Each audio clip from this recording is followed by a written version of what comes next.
ក្មេងខ្ញុំទៅបីឲ្យគាត់ឈឺប៉ុណ្ណាក៏ដោយបើប៉ុណ្ណាក៏ដោយឲ្យតែមានចៅនៅក្បែរចិត្តគឺជាកម្លាំងចិត្តគាត់មួយដ៏ធំធេងឈឺអ្មិនក៏សុខចិត្តរត់មកផ្ទះសិនមើលចៅណាបងប្អូនអើយហើយជំងឺក្មេងខ្ញុំឥឡូវគេបានស្កេនរួចរាល់ហើយខួរក្បាលគាត់នឹងសរសៃឈាមខួរក្បាលអីអត់មានបញ្ហាទេបងប្អូនអើយក៏វាប្រឈមមុខក្នុងការអាច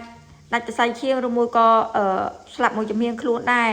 តែឥឡូវតាមបានតែមើលក្មេងខ្ញុំក៏មកទិញតែពាំងបាយជូរនិងផ្លែឈើខ្លះៗទៀតនៅតាមគេលក់យ៉ាផ្លូវណាគ្រាន់តែបានគាត់ពិសាព្រោះថាគាត់នៅសម្រាប់មន្ទីរពេទ្យនៅច្រើនថ្ងៃទៀតបងគាត់ចេញពីមន្ទីរពេទ្យឃើញតែពេលយប់ញ៉ែគេលក់ផ្លែឈើមិនគេលក់សទេបងប្អូនអើយដោយសារតែផ្លែឈើនេះគេកាត់ទឹកមកថ្មីទេ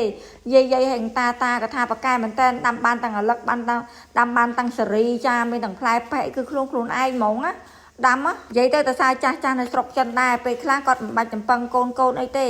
ចាំបាច់តែកូនគេឲ្យលុយទេគាត់មានដំណាំគាត់គ្រាន់ហូបគ្រាន់លក់បានលុយអីចឹងទៅហើយទៅបីមិនភ្លៀងប៉ុណ្ណាក៏ដោយសកិតអង្គុយទទួលឆាត់តាមរយៈផ្លូវតាមរយៈស្ពានលក់លោកអើយនេះតស៊ូយ៉ាងណាឥឡូវថាពីអ្នកបងស្រីខ្ញុំក៏ទិញបានរួចរាល់មកដល់តាទៅហូបអីសិនចាំយើងទៅកន្លែងពេទ្យអញ្ចឹងណាហើយម៉ែឲ្យតាំងពីការហូបចុកបុកតាពីនេះមិនមែនស្រួលទេគេថាវេទនាចាដោយសារតែកន្លែងគេនេះគេលក់ដាច់ខ្លាំងពេកហើយណាមួយកន្លែងល្បីគេឆ្ងាញ់គេដល់មីលាក់ខ្លួន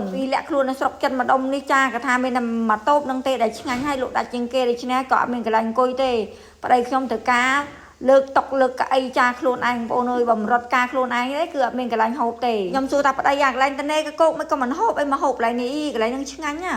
ម៉ាស៊ីនតឹងហ្នឹងគឺឆ្ងាញ់ជាងគេកន្លែងហ្នឹងអញ្ចឹងយើងស៊ូទៅភ្លៀងមកសាច់ខ្លះអីខ្លះហ្នឹងទៅចាក៏មានទាំងមីគោកក៏មានទាំងមីទឹកចាមីលាក់ខ្លួនបងប្អូនចានេះអូមីតសៃដែលគេវាយភ្លៀងធ្វើឲ្យយើងហូបបានភ្លាមហ៎អញ្ចឹងក៏មានរសជាតិឆ្ងាញ់ជាមួយនឹងអាដេញទឹកស៊ុបទឹកអីគេអញ្ចឹងណាចាគេថាអូវេទនាណាដោយសារតែអីភ្លើងក៏អត់មានដែរតូបគេដាក់តែក្នុងតូបគេទេក្រៅមានភ្លើងសោះចាក៏ប្រចាំងជាមួយនឹងអាប៉ិលទូរស័ព្ទដែរញោប៉ិនរ៉ូមែនទិកម្យ៉ាងចាក្តីសុខម្យ៉ាងណាការហូបចុកបុកតាវានេះហើយលើកទី1បងថា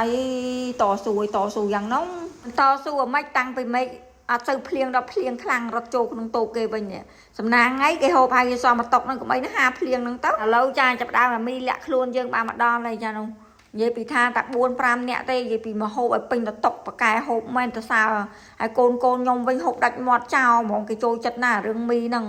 ទៅមិនថាក្មេងឬចាស់ឲ្យជនជាតិចិនគឺចូលចិត្តមីហើយនឹងអានំប៉ាវនំអីហ្នឹងចាគេថាចូលចិត្តហូបដាច់មាត់ចោលហ្មងនេះមើលមកហូបពេញតុកហ្មងណាហើយតែប្រហែលអ្នកណាគឺហូបបោះលៀនហ្មងណាហូបគ្មានសល់ទេឥឡូវបន្ទាប់ពីហូបបានរួចរាល់មកនាំគ្នាមកដល់ពេទ្យតែបងប្អូនអើយតាតម្រែតម្រង់ទៅរកក្មេងខ្ញុំចាពេទ្យឃុំទេអត់មានតែពេទ្យស្រុកពេទ្យខេត្តអីទេពេទ្យចិត្តផ្ទះនឹងឯងចាគាត់ថាដើររកបន្ទប់ក្មេងខ្ញុំបងប្អូនចានេះហើយក្មេងខ្ញុំមិនចង់ឲ្យកូនឬមួយក៏ចៅប្រពន្ធគាត់អីមកលំបាក់មួយគាត់ទេនៅពេទ្យគឺម្នាក់ឯងឲ្យគត់ហើយមកដល់ព្រាមចៅចាគាត់ថាពីអ្នកបងប្អូនគេមកច្បាច់ដៃច្បាច់ជើងឲ្យក្មេងខ្ញុំសប្បាយចិត្តអាខ្ញុំសោចរហូតគាត់ថាអូយតែប៉ុណ្នេះយាយលោកតាធូរហើយលោកតាជាបើថាបានទៅផ្ទះហើយបានតែចៅច្បាច់ជើងប៉ុណ្នេះហើយនោះគាត់បងស្បងភ្នែកនឹងដោយសារភ្នែកគាត់ប្រទាញមកចាហៀងបងប្អូនប្រទាញមកចាហៀងធ្វើឲ្យគាត់រយភ្នែកហៀទឹកភ្នែករហូតអញ្ចឹងហើយបែបគេបងស្មងភ្នែកគាត់នឹងហ្មងទៅឥឡូវងើបឲ្យមកប្រុកប្រាច់ជាមួយចៅ